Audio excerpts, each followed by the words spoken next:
Welcome to The Explainer. Okay, today we're jumping right into the world of AI-generated art. But we're not just talking about the tech. We're going to ask a much deeper question. What does all this AI art actually tell us about our own human creativity? All right, first up, just take a look at this. Really look at it. You can almost feel the brush strokes, right? And the way the light hits. It just creates this whole mood. It feels like it's telling you a story. Okay, now what about this one? It's got that same kind of skill, that same complexity. You've got two absolutely captivating pieces of art here. But, and here's the kicker, one of these was made by a human, and the other, totally generated by an algorithm. So the big question is, can you spot the human? Okay, let's dive into this. If you were struggling to choose, well, you're in good company. Actually, I kind of tricked you. Both of those images were made by AI. And that, right there, is the whole point. There's a recent study that found people often can't tell the difference between human and AI art. And get this, sometimes they actually like the AI's work more. I mean, this technology, we're talking about tools like DALL-E 2. It's gone way beyond just spitting out simple pictures. Now it's creating these incredibly complex, stunningly realistic images.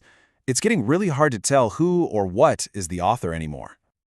So, if an algorithm can nail the technique, if it can master the style, what's left for us? What makes human creativity special? This really pushes us to stop asking how art is made and start asking why we make it in the first place. And to figure that out, we've got to dig deeper, like into the source code of our own minds. All right, so the recursive mind. Where do we even start looking for that unique human spark? Well, the first big clue is in the very way we think. It comes down to this incredible cognitive tool that we have, and it's called recursion. Yeah, recursion. It's this uniquely human ability to embed ideas inside of other ideas, creating these endless layers of complexity in how we talk and think. It's one of the main things that really separates our minds from, say, an animal's. It's not just that we process info, it's that we can stack it, we can nest it, kind of like those Russian dolls, but for thoughts. And this comparison is a perfect example of how our mental tools literally build our reality. With recursion, we get concepts like, I think that you believe that she knows. We get a past, a present, and a future. It's how we build entire civilizations. But a language without it, like the one spoken by the Paraha tribe in the Amazon, is stuck in the now. There's no past tense, no future tense, not even specific numbers. It's just here. But here's the thing. Having a powerful tool is one thing. You need a reason to use it. Our brain power is just one part of the equation. The real engine driving our creativity, well, that's something much more primal. Our existential engine. See, we humans, we walk around with this constant, low-humming background noise that no AI has. It's an awareness of the basic, inescapable facts of being alive. And the first one, it's a big one. Death. We know we're going to die. As far as we can tell, we're the only animals who have to live with this knowledge day in and day out. And that fact alone, it changes everything. Then there's freedom. And I don't just mean political freedom, I mean this. Kind of terrifying, wide-open freedom. An algorithm just follows its code. But us, we're, as the philosopher Sartre put it, condemned to be free. We have to make choices, and every choice we make carves out who we are. That's a huge weight to carry. Next up, isolation. The hard truth is that you are completely alone inside your own head. You're an island of consciousness. Nobody, no matter how close they are to you, can ever truly 100% know what it feels like to be you. There's always this gap. And finally, there's the big one, meaninglessness. We're born into this vast, silent universe that doesn't seem to have a pre-written script for us. There's no instruction manual. We have to figure out the why all by ourselves. So you've got death, freedom, isolation, and meaninglessness. According to what's called terror management theory, these four givens of existence create this deep, humming anxiety inside all of us. And how do we cope? We build things. We create culture. We chase legacy. We make art. As Ernest Becker said, society is this living myth of the significance of human life.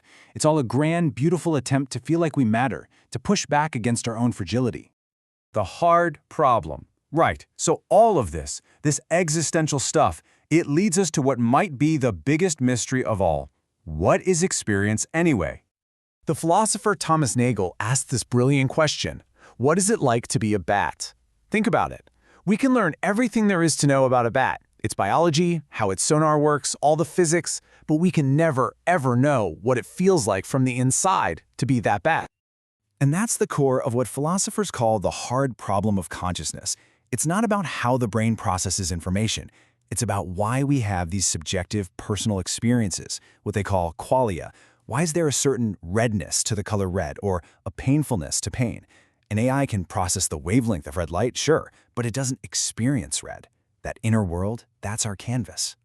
So, when you boil it down, our human experience is totally subjective. You can only see it from your own point of view. And a lot of it, you can't even put into words, right? Like, try to describe the taste of a strawberry to someone who's never had one. Impossible. And on top of all that, there's this nagging sense of lack, this feeling that something's not quite right, that drives us to become more. So our creativity, it's not just some neat little process. It's a messy, beautiful, anxious reaction to everything happening inside of us. It's how we try to show the world what's going on in here.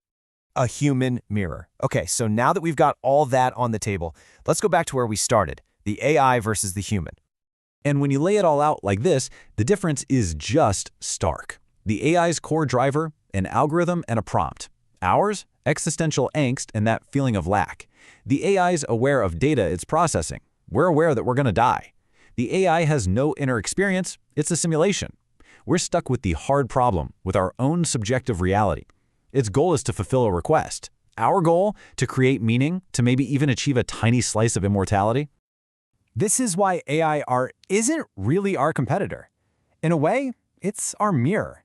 It doesn't make human art less valuable. Instead, it holds up a reflection and forces us to look at what's really behind our own creative impulse. So at the end of the day, the real question isn't, can a machine make art? The much more interesting question is, why do we, as these fragile, temporary, self-aware creatures, feel this desperate need to make it at all? AI art shows us that our creativity isn't some feature you can just upgrade or optimize. It's a fundamental, complicated, and beautiful response to the strange paradox of just being human.